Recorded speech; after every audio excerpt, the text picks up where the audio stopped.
Bismillahirrahmanirrahim. Assalamu alaikum student. I am Wajid Ali Kambo, chemistry first year chapter 8, and this lecture is the continuity of previous lecture, that is Le Chatelier principle. My dear student, in the last lecture we studied the statement of Le Chatelier principle and the effect of change in concentration. And in this lecture we are going to study the effect of change in pressure or volume on equilibrium position according to the Le Chatelier principle, as well as we will also study some physical equilibrium and what will be the effect of pressure and those physical equilibrium. So come on, let us study the effect of change in pressure and volume. My dear student, पहले कुछ basic points जो है ना वो मैं आपको याद करवाना चाहता हूँ, जो बुनियादी बातें हैं, जो कंसेप्चुअल पॉइंट्स हैं, पहले वो मैं आपको याद करवाना चाहता हूँ, फिर हम डिफरेंट रिएक्शंस उनकी एग्जांपल से इस बात को आगे लेके बढ़े। देखें, मेरे पास ये एक रिएक्शन है जिसमें A plus 2B reversible C plus D, ये एक रिएक्शन है। This one is the reversible reaction. ये मेरे पास लेफ्ट साइड है और ये मेरे पास राइट साइड है। मैं इन्हें रिएक्टेंट्स कह लेता हूं। These are reactants, these are products. Reactants और प्रोडक्ट्स, वैसे तो फॉरवर्ड रिएक्शन में ये रिएक्टेंट है और जब रिवर्स रिएक्शन आएगा तो उसमें ये प्रोडक्ट है, लेकिन मैं इन्हें ना आसानी की खातिर these are the reactants and C and D they are the products. Student, एक बात हमने चैप्टर नंबर 3 में पढ़ा था कि अगर आप किसी भी गैस को एसटीपी पर लेते हैं, स्टैंडर्ड टेम्परेचर एंड प्रेशर, तो अगर किसी भी गैस का 1 मोल लेंगे तो एसटीपी पर ये ऑक्यूपाई करेगी 22.414 डीएम क्यूब वॉल्यूम। ये हमने बात पढ़ी थी कि 1 mole of a gas at STP occupies 22.414 DM cube volume.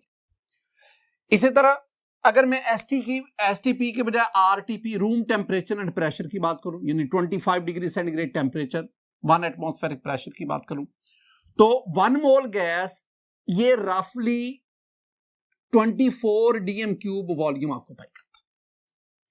ये बुनियादी बातें हैं स्टूडेंट। अगर 1 मोल इतना वॉल्यूम ऑक्यूपाई करता है 24 डीएम क्यूब आरटीपी पर, तो 2 मोल 48, 3 मोल, इसका मतलब है जैसे जैसे नंबर ऑफ मोल्स बढ़ते जाते हैं वॉल्यूम ऑफ गैस इंक्रीज करता जाता है। तो ये बुनियादी बातें जो हम पढ़ के, जितने नंबर ऑफ मोल ज्यादा होंगे उतना नंबर ऑफ मॉलिक्यूल ज्यादा होंगे, और जितने मॉलिक्यूल की तादाद ज्यादा होगी उतना वो मॉलिक्यूल ज्यादा वॉल्यूम ऑक्यूपाई करेंगे। अब जरा इसमें देखें, ये दो हमारे पास साइड हैं, left side reactants, right side product. अब इसमें देखेंगे लेफ्ट साइड पे अगर मैं रिएक्टेंट के नंबर ऑफ मोल लूं, NR, number of moles of reactant, तो रिएक्टेंट के मोल जो हैं वो हैं 3 मोल्स। अगर आप इसमें देखेंगे ना तो 2 moles of B, 1 mole of A। और अगर मैं number of moles of product की बात करूं तो माय डियर स्टूडेंट इसमें प्रोडक्ट के 2 मोल्स हैं। तो क्या मतलब, number of moles of reactant is greater then number of moles of product. Reactant के अगर मोल ज्यादा होंगे तो डेफिनेटली रिएक्टेंट जो है वो ज्यादा वॉल्यूम ऑक्यूपाई करेगा। तो इसका मतलब हुआ कि the volume of reactant is greater than volume of product.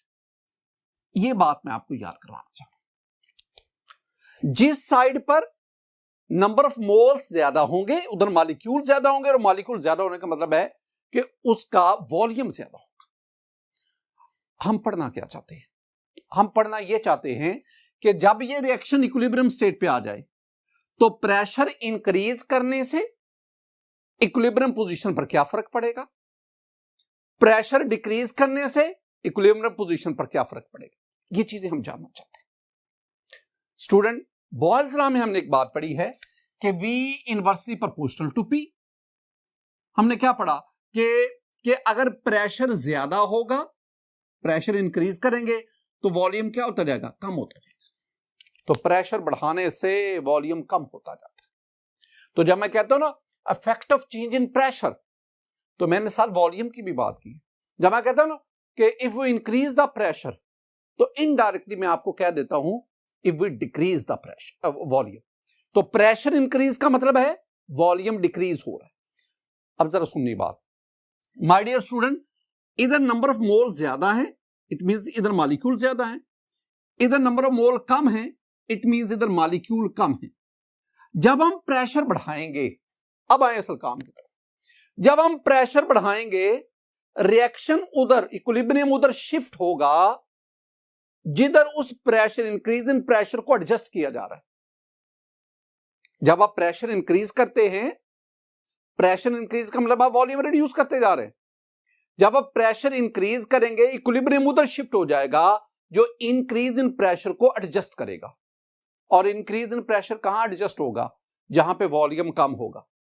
तो वॉल्यूम कम होने का मतलब है कि जब हम प्रेशर बढ़ाएंगे रिएक्शन उस तरफ चल पड़ेगा जिधर number of particles, number of molecule कम होंगे।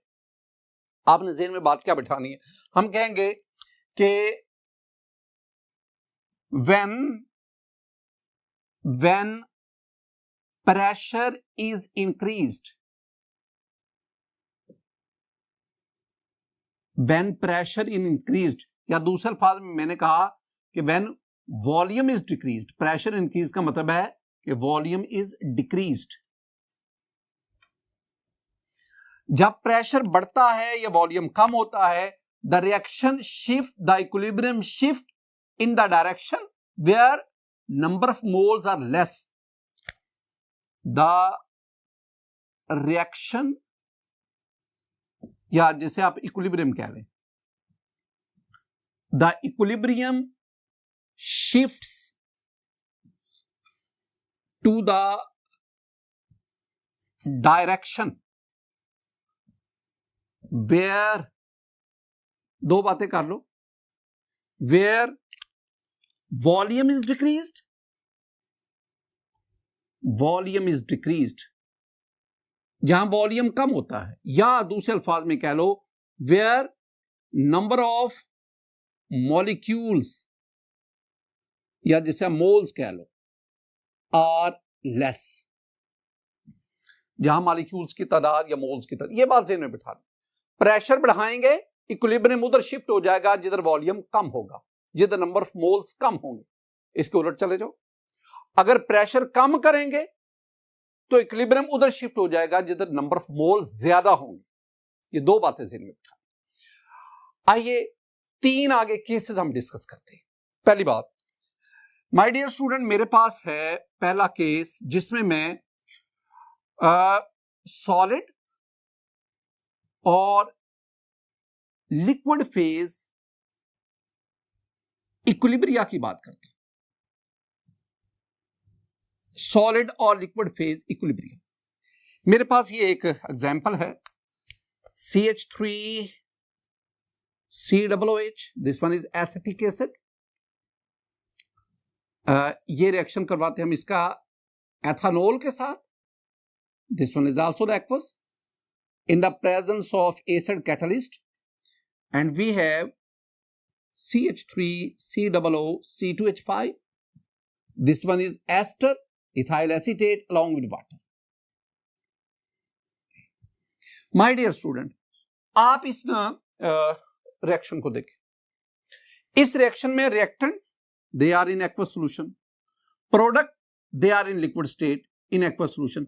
It means the reaction mixture is in liquid phase।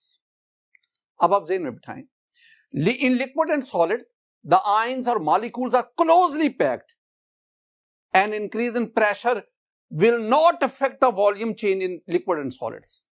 कोई इफेक्ट नहीं होगा। इसका मतलब क्या हुआ?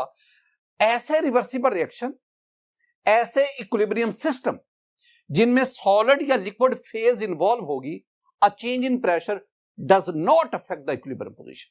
यानी हम इसमें क्या कहेंगे? no effect on equilibrium position by changing the pressure volume। दूसरी बात,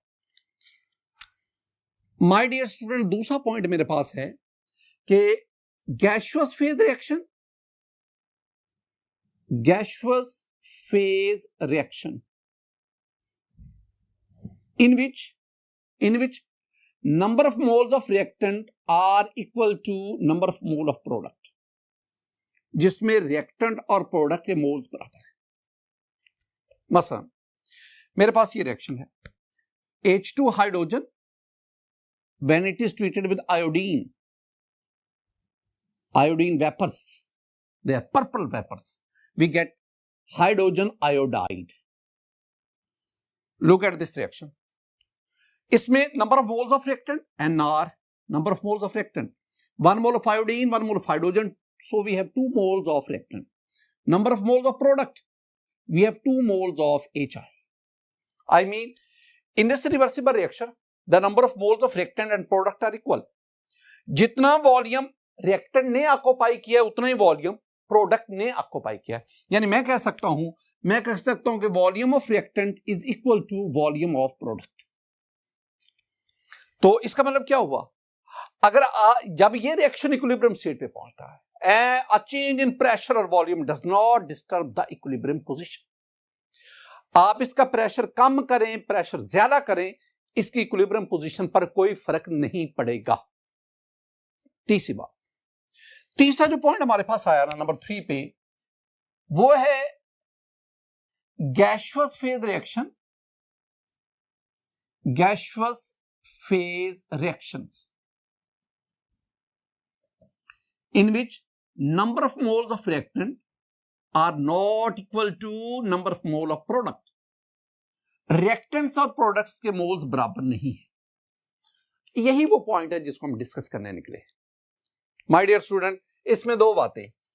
पहले मेरे पास ये रिएक्शन है 2SO2 sulphur dioxide, this one is a gas, plus O2 oxygen, this one is also a gas. when they react each other, we get SO3 sulfur trioxide. This one is also a gas. This one is the gaseous phase reaction. My dear student, in this reaction, number of moles of reactant, 2 moles of SO2, 1 mole of oxygen, so we have 3 moles of reactant. Number of moles of product, NP, we have 2 moles of product. तो मैंने क्या कहा, अगर reactant के मोल ज्यादा होंगे it means इसका volume ज्यादा है, प्रोडक्ट के मोल कम है इट मींस इक्विलिब्रियम स्टेट पर इसका वॉल्यूम कम है। तो इक्विलिब्रियम स्टेट पर volume of reactant is greater than volume of product. Reactant का वॉल्यूम प्रोडक्ट के वॉल्यूम से ज्यादा है। तो अब हम क्या कहेंगे, अगर हम प्रेशर बढ़ाएंगे, an increase in pressure will shift the equilibrium in the direction where there is less number of moles. बार बार कह रहा हूं, अगर आप प्रेशर बढ़ाएंगे रिएक्शन उस तरफ, इक्विलिब्रियम उस तरफ शिफ्ट होगा जिधर नंबर ऑफ मोल्स कम है। तो इसका मतलब है कि अगर मैं प्रेशर को इंक्रीज करूं, यानी पहले अगर प्रेशर को इंक्रीज, एरो ऊपर का मतलब है इंक्रीज, अगर प्रेशर को इंक्रीज करूंगा तो रिएक्शन उधर जाएगा जिधर वॉल्यूम कम हो रहा है। इधर वॉल्यूम ज्यादा, इधर वॉल्यूम कम, इसका मतलब है रिएक्शन जो है वो फॉरवर्ड जाएगा। या यूं समझ लें कि अगर मैं प्रेशर इंक्रीज करूंगा तो रिएक्शन उधर जाएगा जिधर नंबर ऑफ मोल्स कम है। तो रिएक्शन किधर जाएगा, रिएक्शन जाएगा फॉरवर्ड। क्यों? क्योंकि फॉरवर्ड डायरेक्शन पर वॉल्यूम कम है, फॉरवर्ड डायरेक्शन पर नंबर ऑफ मोल्स कम है। लेकिन इसके बरक्स माय डियर स्टूडेंट, अगर मैं प्रेशर कम करता हूं, प्रेशर कम करने का मतलब है मैं वॉल्यूम इंक्रीज करता हूं, तो अब इक्विलिब्रियम उधर शिफ्ट होगा जिधर नंबर ऑफ मोल ज्यादा है। 4 बातें हैं, आपस में मिक्स ना करना। एक हम कहते हैं कि प्रेशर मैंने इंक्रीज किया, फिर मैं कहता हूं नहीं प्रेशर डिक्रीज किया। ये एरो ऊपर का मतलब है इंक्रीज, एरो डाउन है इसका मतलब है डिक्रीज। मैं इस रिएक्शन की बात कर रहा हूं, प्रेशर इंक्रीज किया।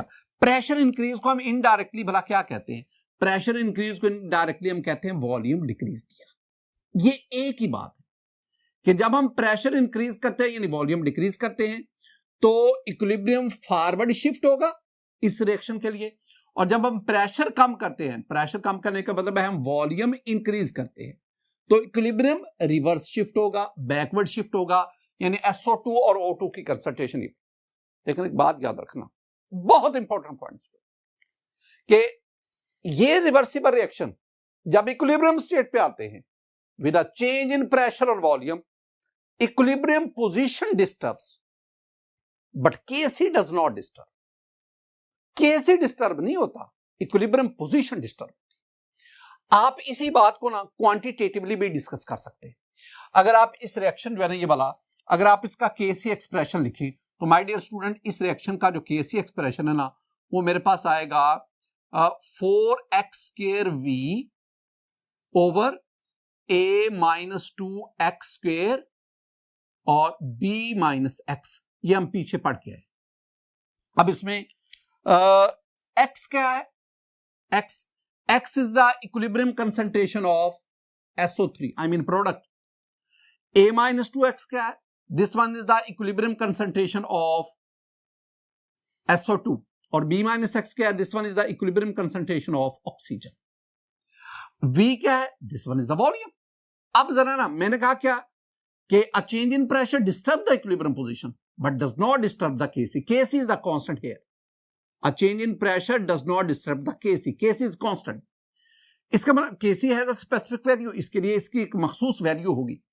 अब आप इसको देखें, अगर आप वॉल्यूम बढ़ाते हैं, वॉल्यूम ज्यादा करते हैं, या अगर आप हमारे सेंस में चलें, अगर मैं वॉल्यूम कम करता हूं, कब होगा? जब आप प्रेशर ज्यादा करेंगे। प्रेशर इंक्रीज का मतलब है वॉल्यूम कम।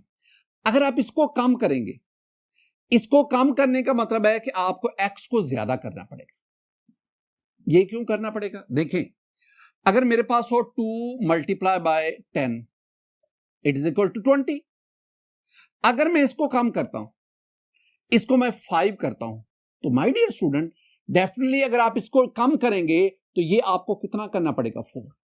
अगर आप v कम करते हैं तो x आपको बढ़ाना पड़ेगा, और x क्या है? This one is the concentration of SO3। और बढ़ाने का मतलब क्या है? इसका मतलब ये है कि रिएक्शन किधर जाएगा? फॉरवर्ड डायरेक्शन, फॉरवर्ड जाएगा। My dear student, pressure volume change करने से इक्विलिब्रियम पोजीशन डिस्टर्ब हो गई, लेकिन केसी ये डिस्टर्ब नहीं। इसी बात को हम एक और एंगल से भी देखते हैं। मेरे पास ये दूसरी एग्जांपल है।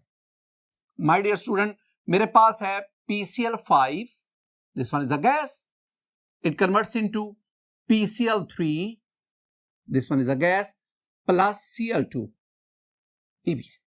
अब इसमें देखेंगे, अगर मैं number of moles of reactant की बात करूं, PCl5 is the reactant here, number of moles of reactant that is 1 mole, number of mole of product that is 2 mole, 1 mole of PCl3, 1 mole of Cl2, 2 moles. My dear student, इस case में अगर आप देखेंगे तो इसमें case में क्या है? इस केस में वॉल्यूम ऑफ प्रोडक्ट, जिसके मोल ज्यादा उसका वॉल्यूम ज्यादा, जिसके मोल ज्यादा उसका वॉल्यूम ज्यादा, उसके मॉलिक्यूल ज्यादा। Volume of product is greater than volume of reactant. अब प्रेशर बढ़ाएंगे, रिएक्शन उधर जाएगा जिधर वॉल्यूम कम है, जिधर नंबर ऑफ मोल्स कम। तो अगर मैं प्रेशर बढ़ाऊंगा तो ये इक्विलिब्रियम रिवर्स पे शिफ्ट, यानी अगर मैं प्रेशर बढ़ाऊंगा तो रिएक्शन किधर आएगा? From right to left. और लेफ्ट का मतलब क्या है कि ये प्रोडक्ट ये रिएक्टेंट में कन्वर्ट होते जाएंगे, PCl5 की डिसोसिएशन कम होती जाएगी। ये चीज एक और बहुत इंपॉर्टेंट बात। माय डियर स्टूडेंट, अब जो मैं बात बताने जा रहा हूं ना, इस बात का ताल्लुक एंटी टेस्ट से है। एंटी टेस्ट हम जानना चाहते हैं affect of adding inert gas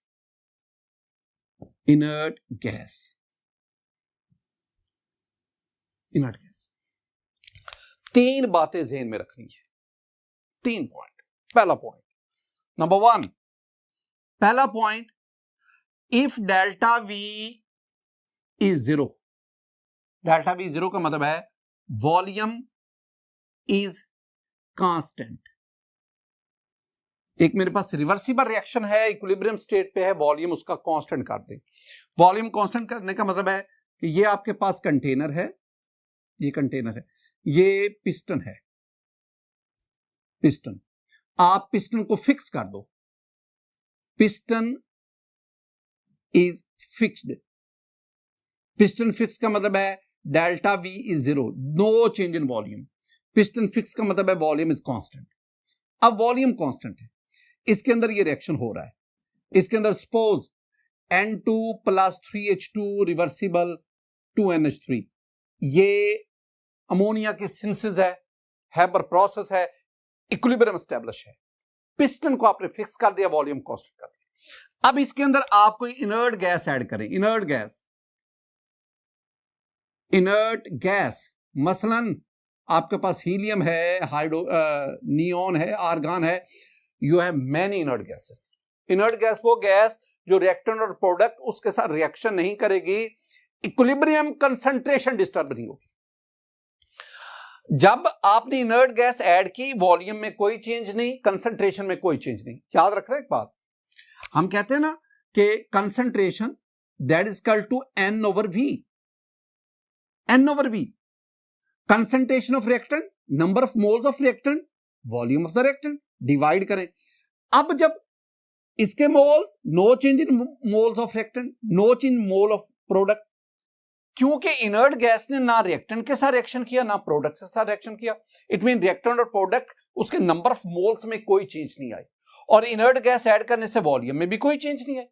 इसका मतलब क्या हुआ? इसका मतलब है concentration of reactant and product remains constant although we have added the inert gas। तो इसका मतलब क्या होगा? इसका मतलब क्या है? there is no change in the equilibrium position। तो if the volume is constant, no change in equilibrium position, कोई चेंज नहीं आएगी। एक और पॉइंट माय डियर स्टूडेंट, अब इफ डेल्टा P0, अगर डेल्टा P0 है यानी प्रेशर इज कांस्टेंट। प्रेशर तो मैंने कांस्टेंट कर दिया, लेकिन अब केस क्या है? केस है कि number of moles of reactant is equal to number of moles of product. Reactant और प्रोडक्ट के मोल बराबर हैं, मोल बराबर हैं। आई मीन आप ये एग्जांपल ले लेना जो अभी हमने की, H2 plus I2 reversible 2HI, यार गैस, ये भी गैस और ये भी gas, number of moles of reactant 2 mole, number of mole of product बराबर है। माय डियर स्टूडेंट, जब ये इक्विलिब्रियम मिक्सचर आपके पास होगा, वो प्रेशर कांस्टेंट किया है, अब आप इनर्ट गैस ऐड करेंगे। इनर्ट गैस ऐड करने से साफ ज़ाहिर है प्रेशर कांस्टेंट है, तो वॉल्यूम तो फिक्स नहीं किया, पिस्टन ऊपर मूव करता जाएगा। पिस्टन के मूव करने की वजह से वॉल्यूम इंक्रीज करता जाएगा। अब रिएक्टेंट और प्रोडक्ट दोनों के लिए इंक्रीज इन वॉल्यूम सेम है। इसका मतलब है दोनों की कंसंट्रेशन में जो चेंज आएगी वो दोनों के लिए यकसा होगी। अगर कंसंट्रेशन सेम होगी, यकसा चेंज आ रही, तो इसका मतलब है again there is no change in equilibrium position. इसका मतलब हुआ इन दो केसेस में आप कहेंगे कि there is no change in equilibrium position by adding the inert gas. तीसरी बात बहुत इंपॉर्टेंट है। तीसरा हमारे पास क्या है? Number 3, very important. अब आप तीसरा काम ये कर रहे हैं, डेल्टा P ये 0 आ गया। अब प्रेशर को आपने कांस्टेंट कर दिया, प्रेशर इज कांस्टेंट, लेकिन अब number of moles of reactant is not equal to number of moles of product. जैसे कि ये हमारे पास है, nitrogen hydrogen number of moles 4, ammonia number of moles 2, reactant और प्रोडक्ट के मोल बराबर नहीं है। अब क्या है? आपने पिस्टन फ्रीली मूव कर रहा है, वॉल्यूम आपने कांस्टेंट नहीं किया, हां प्रेशर कांस्टेंट है, पिस्टन के ऊपर प्रेशर कांस्टेंट है। अब आप इनर्ट गैस ऐड करेंगे, वो गैस रिएक्टेंट और प्रोडक्ट्स के साथ कोई रिएक्शन नहीं करेगी, लेकिन एडिशन ऑफ गैस की वजह से वॉल्यूम इंक्रीज करता जाएगा। और जब वॉल्यूम इंक्रीज करेगा तो इट मींस कि वॉल्यूम इंक्रीज करने से इनकी कंसंट्रेशन चेंज होती जाएगी, कंसंट्रेशन चेंज। अब चूंकि नंबर ऑफ मोल्स बराबर नहीं है, इसका मतलब है अगर नंबर ऑफ मोल्स बराबर नहीं है तो अब N और V चेंज होने से कंसंट्रेशन वेरी करती जाएगी। तो अब हम क्या कहेंगे? हम कहेंगे वॉल्यूम इंक्रीज हो रहा है। वॉल्यूम इंक्रीज का दूसरे अल्फाज में हम क्या कहते हैं कि प्रेशर डिक्रीज होता है, वॉल्यूम इंक्रीज होता है। अब वॉल्यूम इंक्रीज करेगा तो अब इक्विलिब्रियम किधर शिफ्ट होगा? जिधर नंबर ऑफ मोल ज्यादा है। तो हम इसमें क्या कहेंगे कि pressure is constant bye adding the inert gas, bye adding the inert gas equilibrium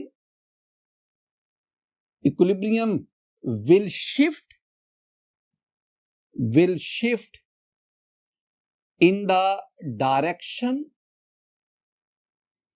of greater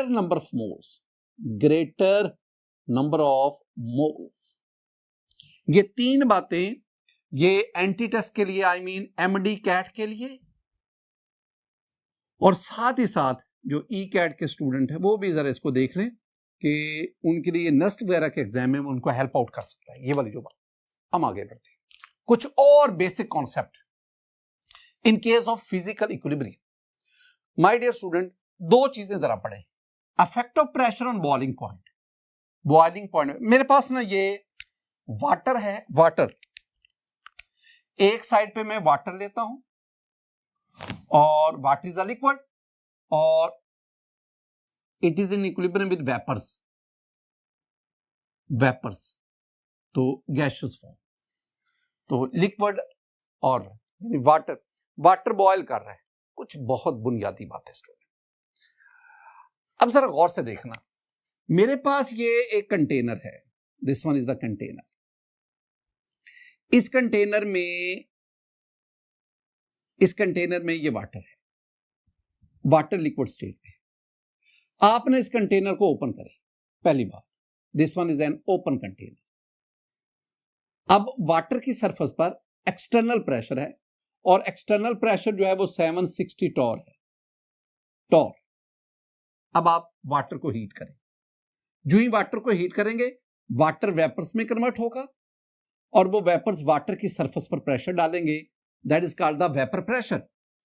तो vapour pressure, my dear student, जैसे जैसे वाटर का टेम्परेचर बढ़ता जाएगा ज्यादा वेपर्स इसके ऊपर अक्यूमुलेट होंगे, वेपर प्रेशर बढ़ता जाएगा। जब इसका वाटर का टेम्परेचर 100 डिग्री सेंटीग्रेड होगा तो वाटर का वेपर प्रेशर 760 टॉर हो जाएगा।